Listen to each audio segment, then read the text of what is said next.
ويسر لي أمري واحلل عقدة من لساني يفقه قولي.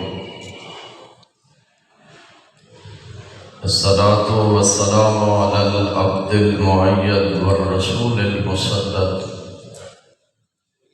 المصطفى الأمجد والمحمود الأحمد حبيب إله العالمين أبي القاسم محمد وعلى آله النجباء الشرفاء الذين أذهب الله عنهم الرجس وطهرهم تطهيرا. ثم رحمة الله على أحبابهم وأصحابهم ومحبيهم ومواليهم أجمعين، ولعنة الله على أعدائهم ومنكري فضائلهم وغاصبي حقوقهم أجمعين. أما بعد، فقد قال الله سبحانه وتعالى في القرآن المجيد: أعوذ بالله من الشيطان الرجيم، بسم الله الرحمن الرحيم. يرفع الله الذين آمنوا منكم والذين أوتوا العلم درجات. ایک صلوات سارے حضرات بلند آواز سے.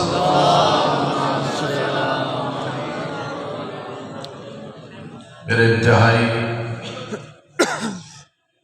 واجب الاحترام استاذی مکرم و محترم حجت الاسلام والمسلمین قبلہ علامہ ظہور حسین خان النجفی حافظہ اللہ، اور دیگر سٹیج پر بیٹھے ہوئے تمام علماء کرام اور مدارس سے آئے ہوئے عزیز طلباء اور مختلف علاقہ جات سے اس محفل میں شریک ہونے والے میرے انتہائی قابل احترام مومنین کرام،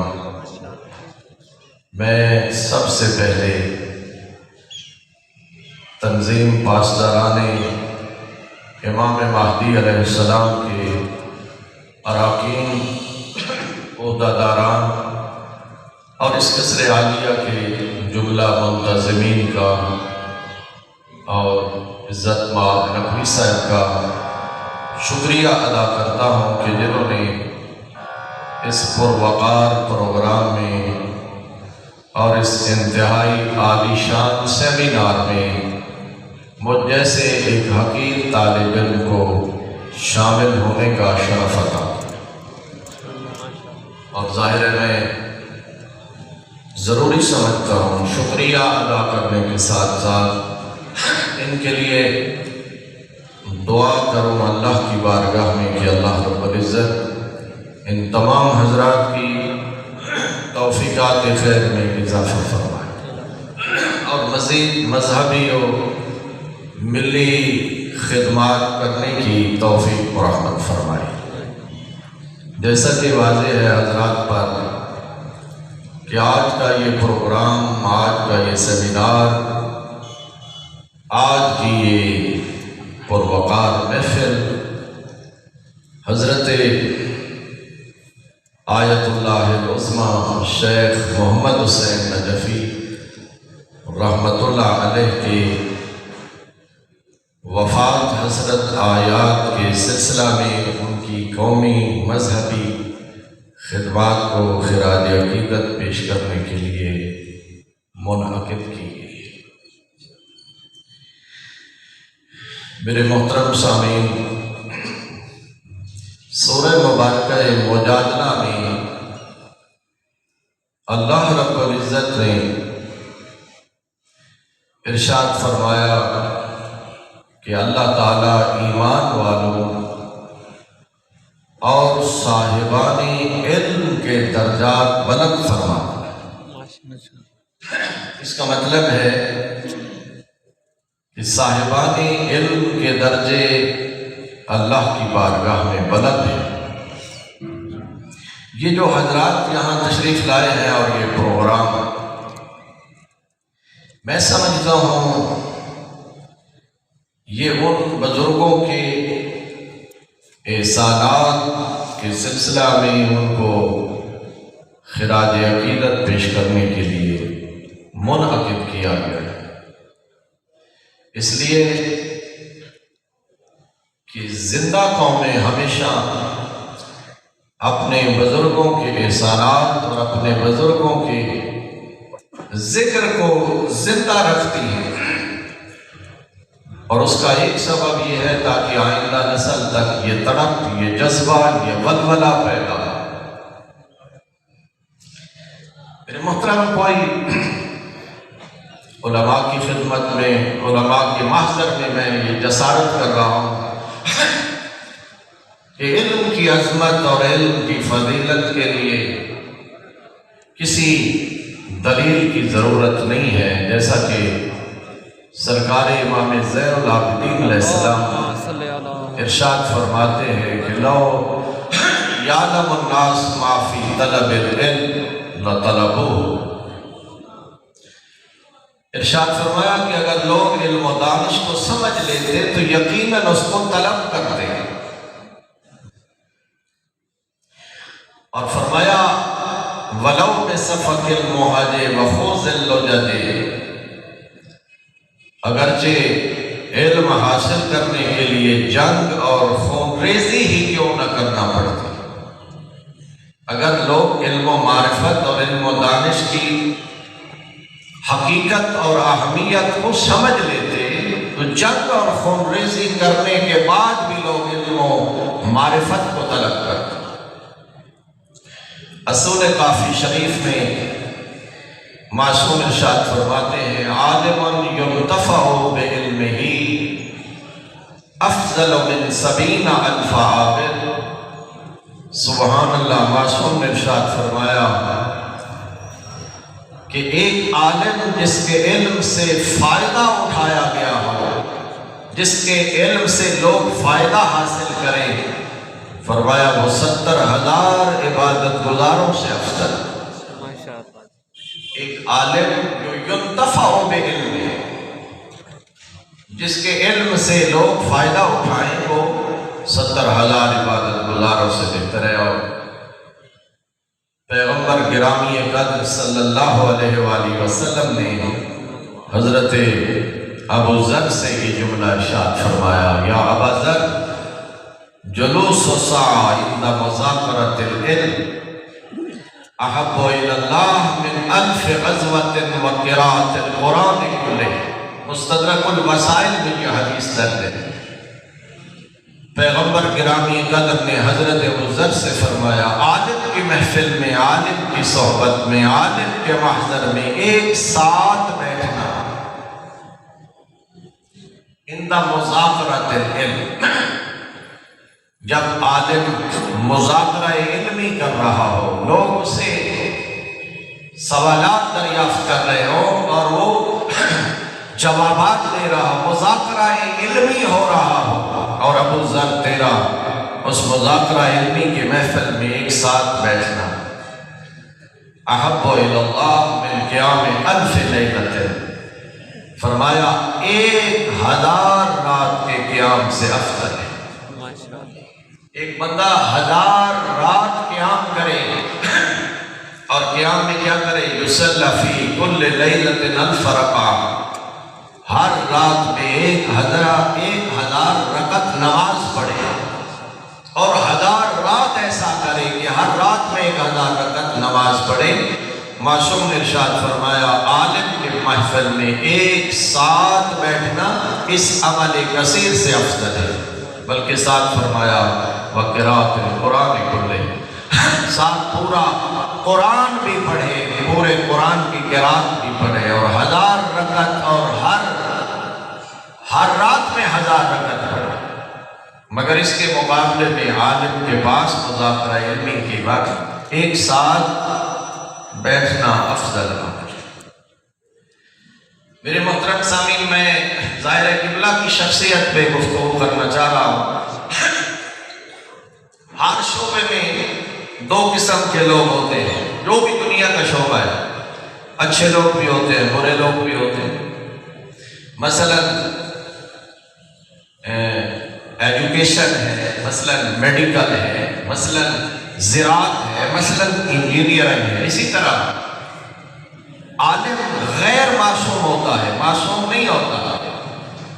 اسی لیے معصوم نے بھی رہنمائی فرمائی، ہر عالم قابل تعریف نہیں ہے، ہر عالم قابل فضیلت نہیں ہے۔ کون عالم؟ جو عالم ربانی ہو۔ ہر عالم کے پاس بیٹھنے کا حکم معصوم نے نہیں دیا۔ 5 خصائل اور 5 اوصاف معصوم نے بیان فرمایا اس عالم کی صحبت میں بیٹھو، اس عالم کے قریب جاؤ، اس عالم سے مسائل شرعیہ پوچھو جس میں 5 اوصاف موجود۔ مگر وہ میں 5 اوصاف بعد میں بیان کروں گا، آپ سے ایک صلوات کی درخواست۔ اللہم صلی علی محمد و آل محمد۔ قبلہ کی بلندی درجات کے لیے ایک بلند آواز سے اور صلوات پڑھتے سارے۔ اللہم صلی علی محمد و آل محمد۔ میرے محترم سامعین، یہ حدیث رسول اللہ سے ہے۔ حضور سرور کائنات صلی اللہ علیہ وآلہ وسلم نے ارشاد فرمایا، اس عالم کے پاس بیٹھو، یدعوکم من 5 الی 5، جو تمہیں 5 چیزوں سے 5 چیزوں کی طرف منتقل کرے، 5 کاموں سے نکال کر 5 دوسرے کاموں میں لگا۔ مولا وہ کیا؟ فرمایا من الشک الی الیقین، جو تیرے شک کو یقین میں بدل دے، جو تجھے شک سے یقین کی طرف لے جائے۔ اس عالم کا پہلا وصف یہ ہو کہ وہ لوگوں میں شک نہ ڈالتا ہو بلکہ لوگوں کو منزل یقین تک پہنچاتا ہو۔ میں تشریح نہیں کروں گا، صرف ترجمہ عرض کر رہا ہوں۔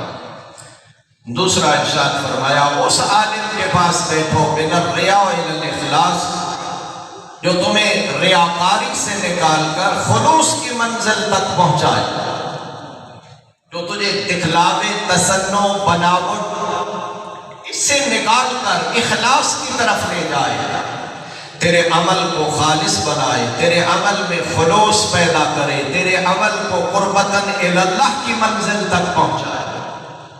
اور تیسری علامت فرمایا من الدنیا الی الآخرہ، اس عالم کی صحبت اختیار کرو، اس عالم کے قریب جاؤ جو تجھے دنیا سے بے رغبت کر کے آخرت کی طرف تیری توجہ مبذول کرے، یعنی دنیا سے تجھے بے رغبتی کا درس دے اور تجھے آخرت کی طرف متوجہ کرے۔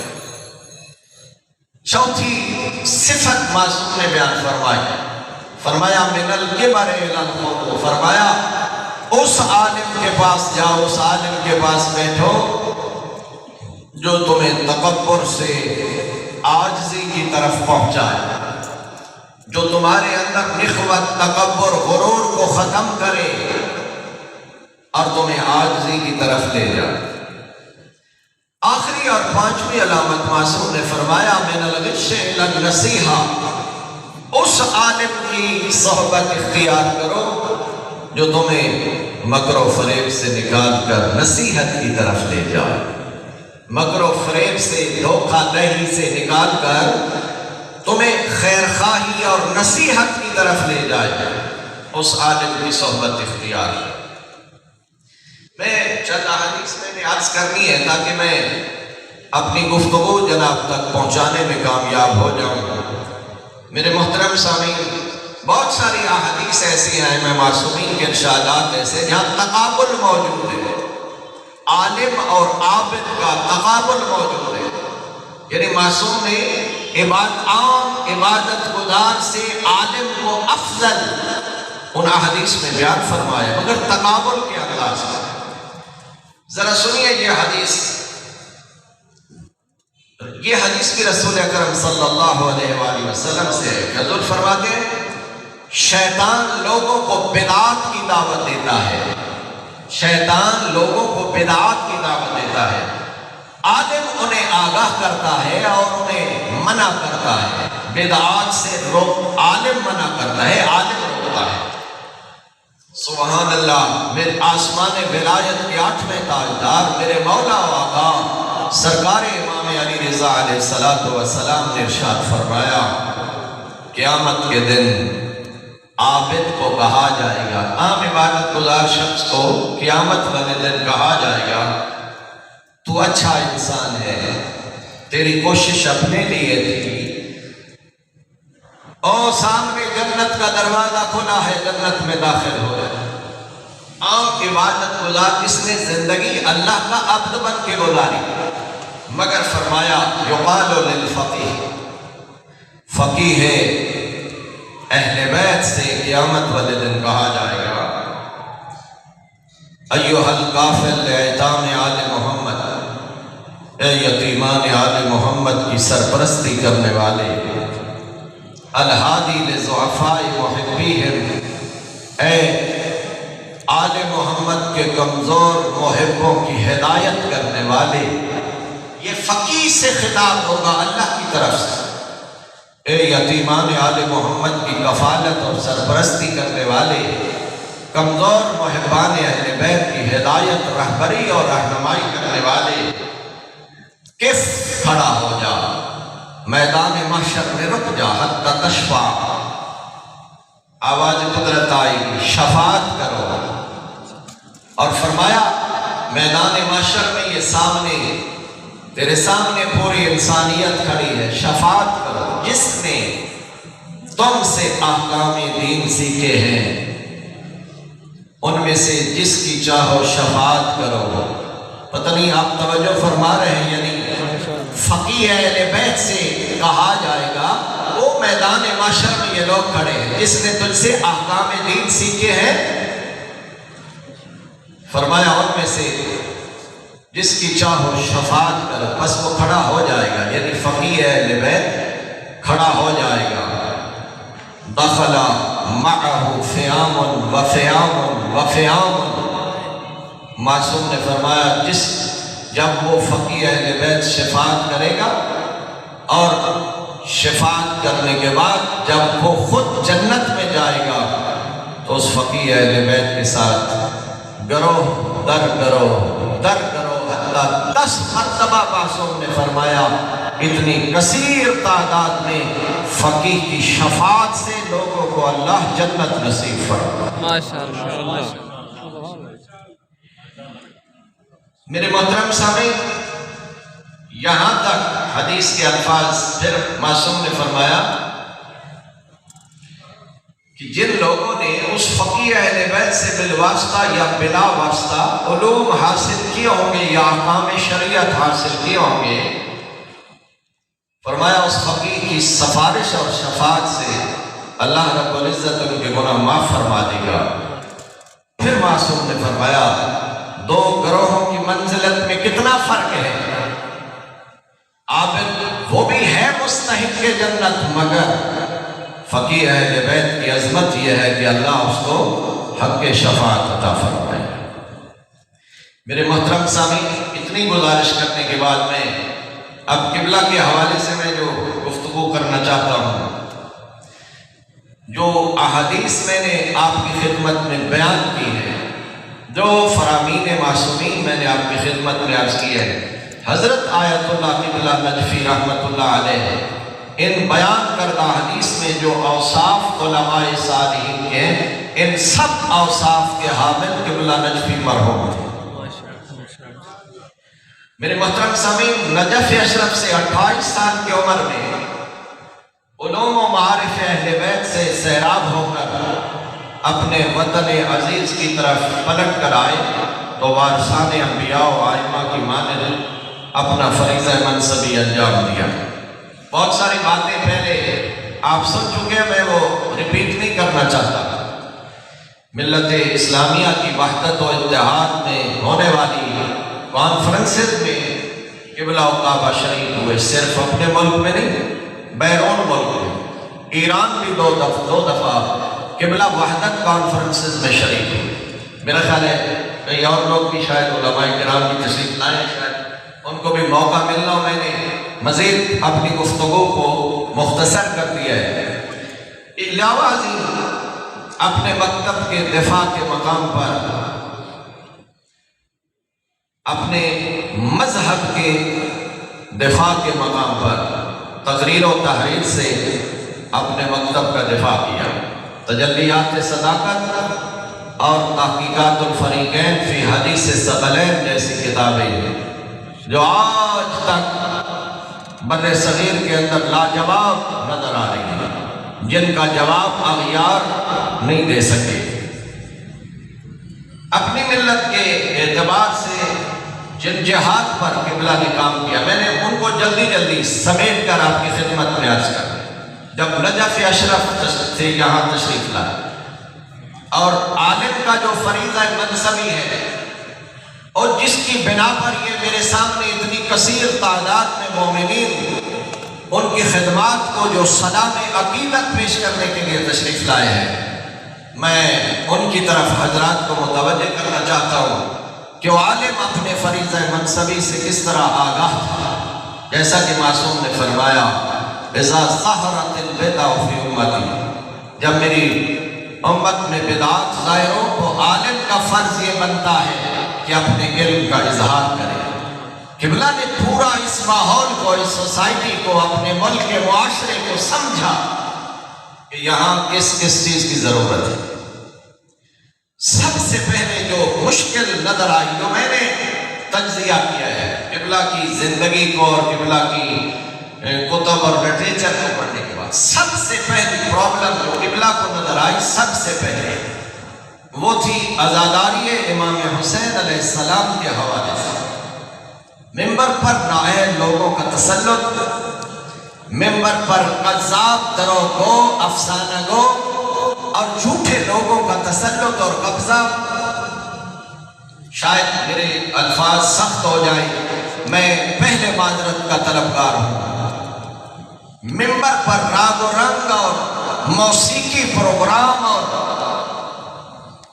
ممبر کی حالت زار تھی، اور پھر اس ممبر کو جس کو ہدایت کے لیے ہونا چاہیے تھا، اس ممبر کو بطور بزنس، کاروبار اور تجارت استعمال کیا جا رہا تھا۔ قبلہ نے اس ملک کے اندر، میں ان سے سابقہ بزرگ علماء کو بھی سلام عقیدت اور خراج عقیدت پیش کرتا ہوں، جو اس سے پہلے بھی اس تحریک کی طرف متوجہ تھے، مگر پریکٹیکل اور عملی لحاظ سے میدان عمل میں قبلہ نے وہ علم حق بلند کیا اور ان تاجروں کے خلاف اور خون حسین کے کاروبار کرنے والوں کے خلاف قبلہ نے سخت آواز اٹھائی اور علم حق بلند فرمایا۔ اصلاح المجالس اس سلسلہ میں معاون ہے، جو میرے عزیز اس بات کو سمجھنا اور پڑھنا چاہیے، اور قبلہ نے ممبر پر آنے والوں کی شرائط بھی لکھی احادیث کی روشنی میں، اور پھر اس بات کو بھی سمجھایا کہ ذکر سید الشہداء تجارت کا ذریعہ نہیں ہے، ذکر امام حسین ہدایت کا ذریعہ ہے۔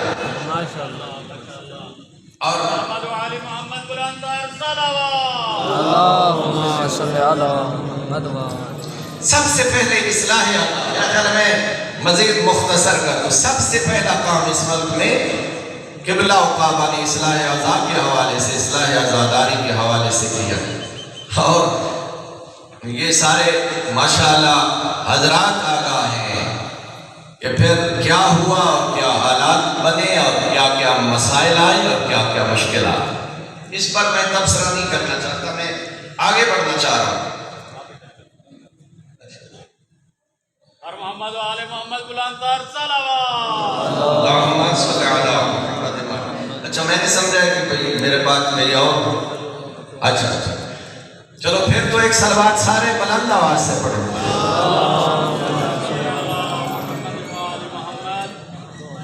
ہاں، تو میں عرض کر رہا تھا کہ سب سے پہلا اصلاح عزاداری امام حسین علیہ السلام کے حوالے سے قبلہ نے پہلا اقدام کیا، پہلا کام کیا، تقریر کے ذریعے، تحریر کے ذریعے۔ پھر ان بے لگام مقررین اور ان گروہ کو، قصہ کو حضرات کی طرف سے جس مزاحمت کا سامنا کرنا پڑا، وہ بابصیرت اور سمجھدار حضرات واقف ہیں، مگر میں خراج عقیدت پیش کرتا ہوں اور میں قبلہ کی روح مقدس کی خدمت میں یہ الفاظ ہدیہ کرنا چاہتا ہوں. سلام میرا اس روح مقدس پر جس نے ہر مزاحمت کا سامنا کیا مگر اغیار کی طرف سے، لوگوں کی طرف سے ہونے والی کسی مزاحمت کو بھی خاطر میں نہ لاتے ہوئے ہر حال میں حق کے علم کو بلند رکھا.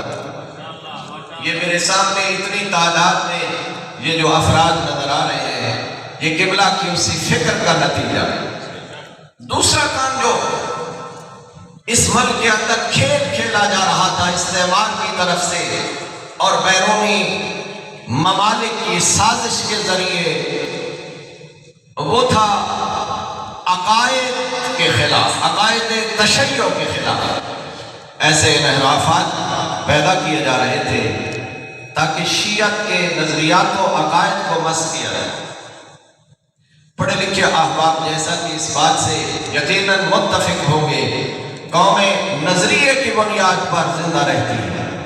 جس قوم کا نظریہ ختم ہو جائے، جس قوم کا عقیدہ مر جائے، جس قوم کا عقیدہ اور نظریہ برباد ہو جائے، اس قوم کو ختم کرنے کے لیے نہ کسی ایٹم بم کی ضرورت ہے، نہ کسی میزائل کی ضرورت ہے.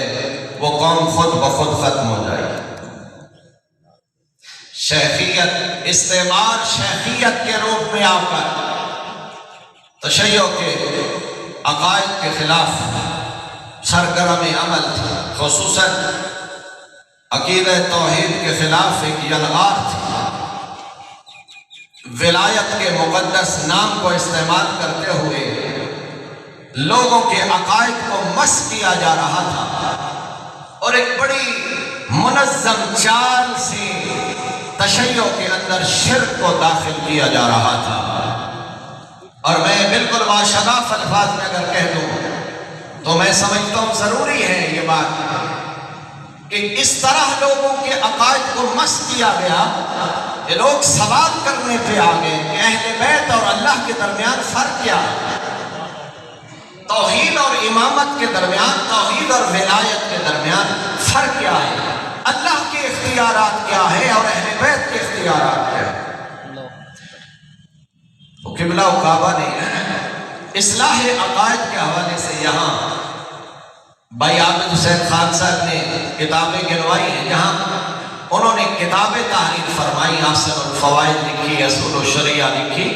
اس کے ساتھ ساتھ قبلہ نے تقاریر کے میدان میں مجالس کے اندر ڈنکے کی چوٹ پر شیعت کے عقائد کا دفاع فرمایا اور لوگوں کو سمجھایا عقیدہ توحید کیا ہے. کتنے % لوگ کتاب پڑھتے ہیں؟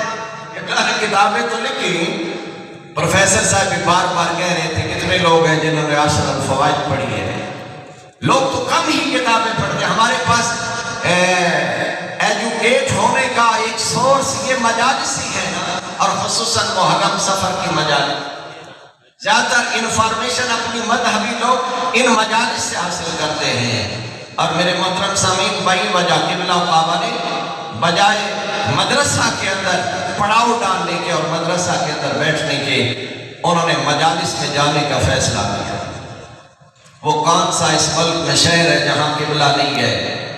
وہ کون سا دیہات ہے جہاں قبلہ و کعبہ تشریف نہیں لے گئے؟ ایک آدمی مجھے اٹک میں کہہ رہا تھا کہ ہمارے گراں میں، ہمارے دیہات میں قبلہ تشریف نہیں لائے. میں نے کہا نہیں، وہ براہ راست تشریف نہیں لائے، مگر مجھے یہ بتاؤ یہ سامنے کتاب کس کی پڑھی ہے؟ سامنے احسن الفوائد پڑھی ہے. میں نے کہا یہ احسن الفوائد، یہ کتاب تمہارے گھر میں ہونا دلیل ہے کہ اس پنڈ میں، اس دیہات میں علامہ محمد حسین نجفی بھی تشریف لائے. میرے محترم سامعین، ہر دیہات میں، ہر علاقے میں قبلہ نے اصلاح عقائد کے حوالے سے عقائد ملت تشیع کا دفاع فرمایا. اور الحمدللہ ایک کثیر تعداد اس ملک میں ایسی فہمیدہ اور سمجھدار حضرات کی ہے جو اپنے عقائد تشیع سے پوری طرح واقف ہے. تیسرا اہم کام جو اس ملک کے اندر ہم معذرت کے ساتھ میں یہ عرض کروں کہ بچپن میں ہم نے اپنے اس منبر پر لوگوں کی زبان سے اعمال صالحہ کے خلاف غلیظ گفتگو سنی نماز کے خلاف، مذاق کرتے تھے لوگ، ممبر پر کھڑے ہو کے داڑھی کا مذاق کر رہے ہیں، نمازیوں کا مذاق اور تمسخر اڑا رہے ہیں۔ قبلہ نے اس ملک کے اندر جو تیسرا انقلابی قدم اٹھایا وہ اصلاح اعمال، پہلا اصلاح اذان، دوسرا اصلاح عقائد اور تیسرا اصلاح اعمال۔ فاسد اعمال کے خلاف جہاد کیا اور لوگوں کو اعمال صالحہ کی طرف متوجہ کیا، اور فرمایا، یہ میرا خیال ہے کتنی تقاریر ہیں ان کی اس موضوع پر کہ ان الذین آمنوا وعملوا الصالحات، انہوں نے فرمایا قرآن کا فیصلہ یہ ہے کہ نجات دو چیزوں میں ہے، ایک عقیدہ اور دوسرا عمل صالح۔ فاسد اعمال کے خلاف اور ان فسادیوں کے خلاف قبلہ نے جہاد فرمایا اور لوگوں کو نمازی بنایا، لوگوں کو حلال اور حرام کی اہمیت سمجھایا۔ ماشاءاللہ بھی وقفہ نماز ہوا ہے، یہ جتنے میرے سامنے احباب تشریف فرما ہیں یہ سب مسجد میں گئے ہیں، کھانا بعد میں کھایا ہے۔ یہ قبلہ و کعبہ کی ان نشریات اور قبلہ و کعبہ کی ان تبلیغات کا ثمر ہے کہ یہ میرے سامنے جتنے حضرات تشریف فرما ہیں سب بارش نظر آ رہے ہیں اور سب نمازی چہرے نظر آ رہے ہیں۔ اس مجمع میں کتنے لوگ ہوں گے جو تہجد کی نماز پڑھتے ہوں گے، کتنے لوگ ہوں گے جو نوافل یومیہ ادا کرتے ہوں گے، 51 رکعت پڑھنے والے کتنے مومنین اس مجمع میں ہوں گے۔ میں سمجھتا ہوں یہ شعور، یہ سینس، یہ صلاحیت، یہ آگاہی اور شناسائی قبلہ و کعبہ کی تبلیغات کا ثمر اور نتیجہ ہے کہ ایک نمازی طبقہ، بلکہ معذرت کے ساتھ جو نمازی ہو لوگ کہتے ہیں یہ ڈھکو کرو، جو روزہ دار ہو وہ کہتے ہیں یہ ڈھکو کرو ہے جی، جو رشوت نہیں لیتا وہ کہتے ہیں کوئی ڈھکو کرو ہو، حلال خور کو ڈھکو کرو کہتے ہیں۔ اور میں کہتا ہوں اس بات پر ہمیں فخر ہے کہ ہماری نسبت کسی جاہل کی طرف نہیں ہے، ہماری نسبت ایک عالم ربانی کی طرف۔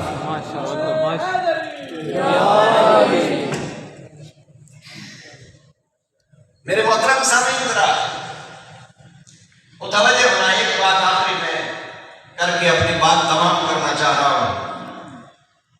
حضرت آیت اللہ العظمہ قبلہ و کعبہ شیخ محمد حسین نجفی رحمۃ اللہ علیہ ایک انقلابی شخصیت اگر میں انہیں کہوں تو کوئی مبالغہ نہیں ہے، اس ملک کے اندر ایک انقلابی شخصیت ہے جنہوں نے اس ملک کے اندر ایک تبدیلی، ایک انقلاب پیدا کیا، بلکہ پورے برِ صغیر میں، بلکہ میں ایسا کیوں نہ کہوں پوری دنیا ایک تشیع میں ایک فکر پیدا کیا، ایک آگاہی پیدا کی، ایک شعور پیدا کیا، ایک انقلابی شخصیت ہے۔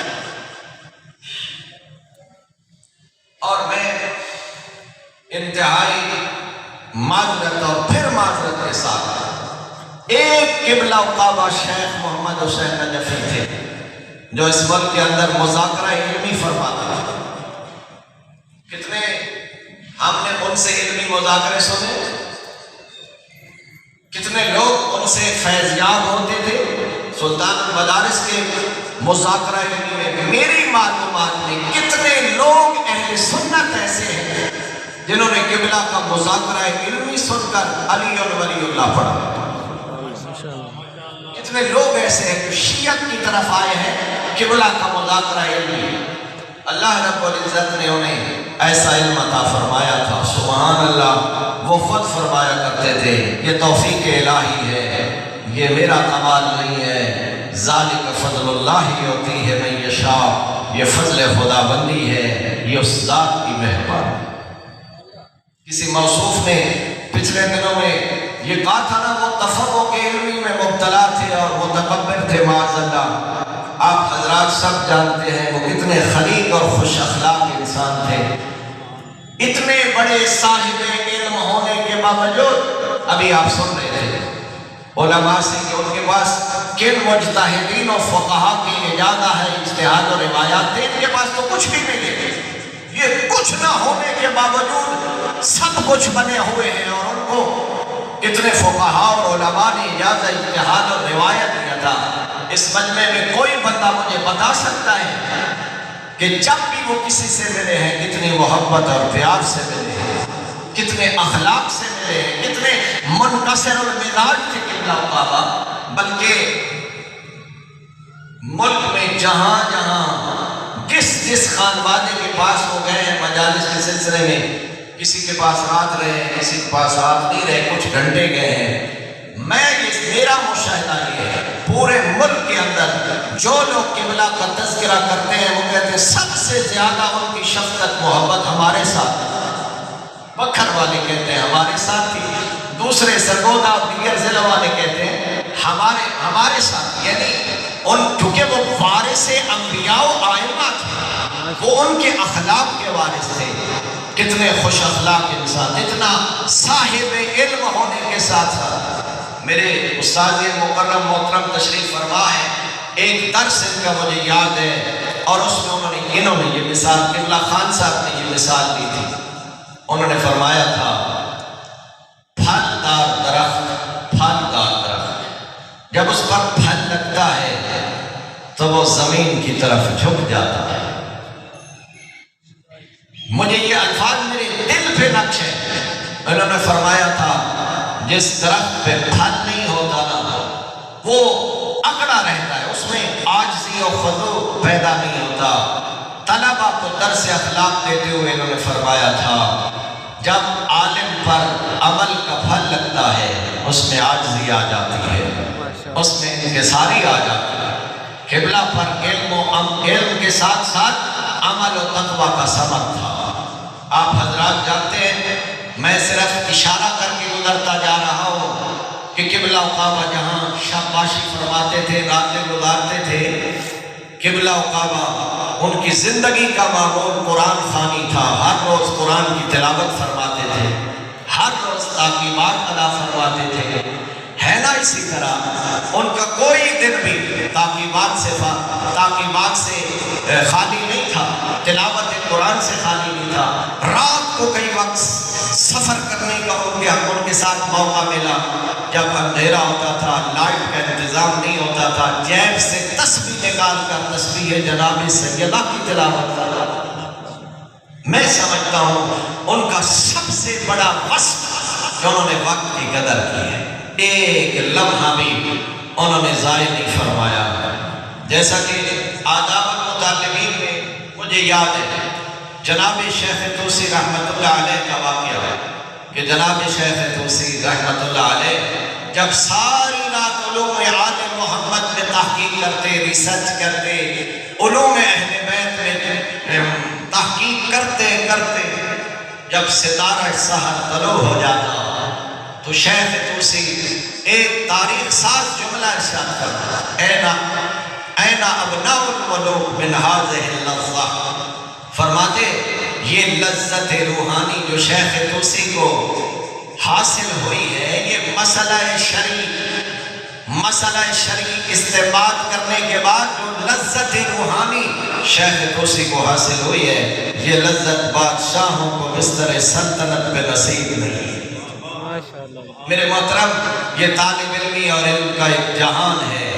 قبلہ کعبہ علم کے ایک بحر بے قرار تھے، مگر علم کے ساتھ ساتھ صاحب تقویٰ تھے، اور صاحب تقویٰ ہونے کے ساتھ ساتھ قبلہ میں ایک استقامت تھی، وہ اپنے عقائد و نظریات پر مستقیم تھے۔ جیسا کہ ابھی آپ سن رہے تھے، نجف سے آنے کے بعد تا دم حیات جو نظریات نجف سے آنے کے بعد قبلہ نے پیش کیے، ان میں ذرہ برابر بھی لفظش نہیں آئی، اس میں ذرہ برابر بھی ہچکچاہٹ نہیں آئی۔ سبحان اللہ، ایسے لوگ پریشان ہوتے ہیں، لوگ ڈرتے ہیں۔ میرے ایک دوست ہیں لیا سے تعلق رکھتے ہیں، وہ کہتے ہیں ہم اپنے گھر کے اندر، بلکہ وہ سرائکی چاہتے ہیں، جیڑے مسئلے اجا اسی اپنے چلے تے بیان نہ کر سکتے، علامہ صاحب وہ سارے مسئلے کھول کے لکھ بھی چھوڑے تے دس بھی چھوڑے۔ آپ اپنے ذرا گھروں میں دیکھیں نا، ہم ابھی تک وہ رسومات کے خلاف بات اور ان بدعات کے خلاف بات اپنے گھروں میں نہیں کر سکتے جو قبلہ کعبہ میں اصلاح رسوم میں در بھی لوگوں نے کہا ایسا ہو جائے گا ایسا ہو جائے گا، مگر نہ، ان الذین قالوا ربنا اللہ، قرآن میں اللہ نے فرمایا جنہوں نے کہا نا ہمارا رب اللہ ہے، ثم استقاموا، پھر اس پر ڈٹ گئے، اللہ کو رب ماننے کے بعد اس پر استقامت دکھائی، تتنزل علیہم الملائکہ، ان کو پھر دنیا کی کسی مدد کی ضرورت نہیں، ان کی مدد کے لیے اللہ آسمان سے ملائکہ نازل فرماتا ہے۔ میرے محترم سامعین، میں بات اختتام کر رہا ہوں، یہ صرف پروگرام کرنا کافی نہیں ہے، ان نشریات کو، ان تبلیغات کو، ان کتب کو، قبلہ کی ترغیبات کو آئندہ نسل تک منتقل کرنا لازم ہے، ضروری ہے۔ یہ تو کوئی پریشانی نہیں ہے، ظاہر ہے شیخ صدوق چلے گئے، شیخ مفید چلے گئے، علامہ ہلی چلے گئے، ہر عالم کا ایک اپنا مقام ہے، جیسا کہ معصوم نے فرمایا عالم کے چلے جانے کے بعد ایک ایسی تراڑ پیدا ہوتی ہے جس کو اور کوئی پر نہیں کر سکتا۔ شیخ صدوق ایک ہی، علامہ ہلی ایک ہی تھے، شیخ توسی ایک ہی تھے، آقا خوئی ایک ہی تھے، اسی طرح شیخ محمد حسین نجفی بھی ایک ہی تھے۔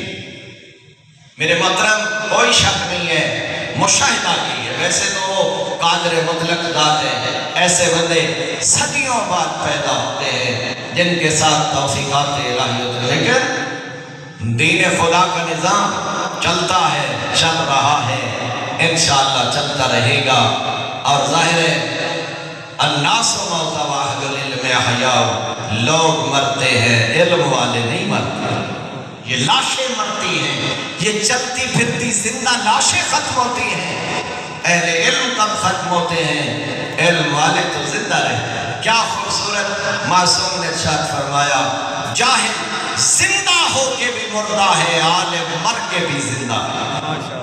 جاہل زندہ رہ کے بھی مردہ ہے، عالم مر کے بھی زندہ رہتا ہے۔ میرے محترم علم حیات ہے، معصوم نے فرمایا العلم حیات والجہل ممات، علم زندگی ہے، علم حیات ہے، جہالت موت ہے۔ اللہ رب العزت جس طرح اس نے احسان فرمایا، علم سے وابستہ فرمایا، اہل علم سے وابستہ فرمایا، میں دعا گو ہوں آئندہ بھی اللہ رب العزت ہمیں علم اور اہل علم کا ساتھ نصیب فرمائے، ہماری نسلوں میں بھی اللہ رب العزت نعمت علم منتقل فرمائے۔ وآخر دعوانا ان الحمدللہ رب العالمین۔